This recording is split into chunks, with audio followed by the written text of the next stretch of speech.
Thank you, Speaker Madam.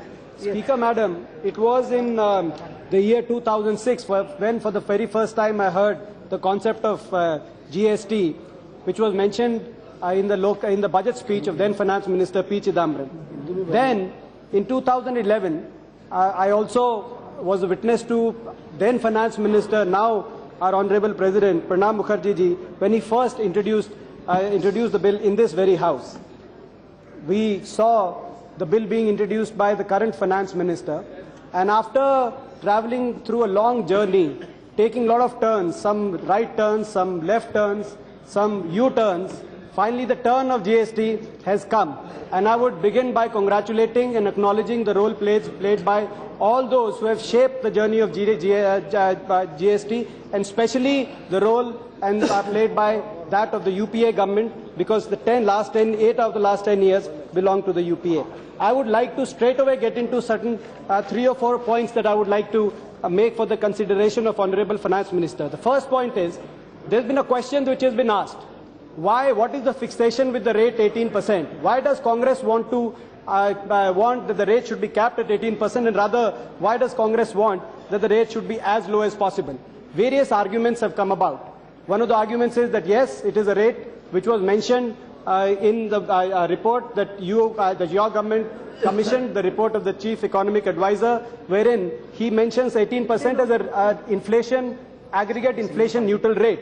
But even in that particular report, by the way, mind you, 18% is not the final recommendation, so to speak, because the Economic Advisor's report talks about a revenue neutral rate of 15 to 15.5%, with greater emphasis on the lower territory of that range. So, in a sense, 18% is rather a concessionary rate that we are sticking to. But that's not the full argument.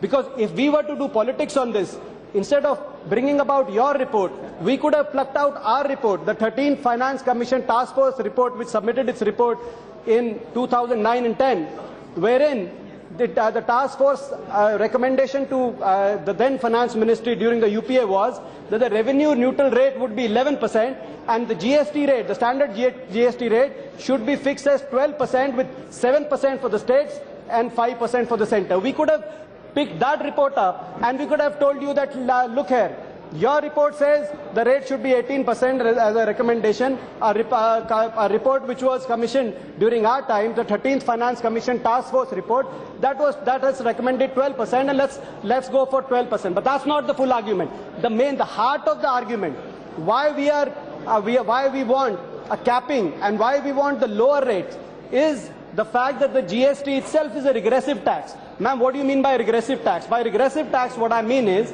there are certain taxes which put more burden on the rich, and there are certain taxes which put more burden on the poor. For example, medicines, ma'am.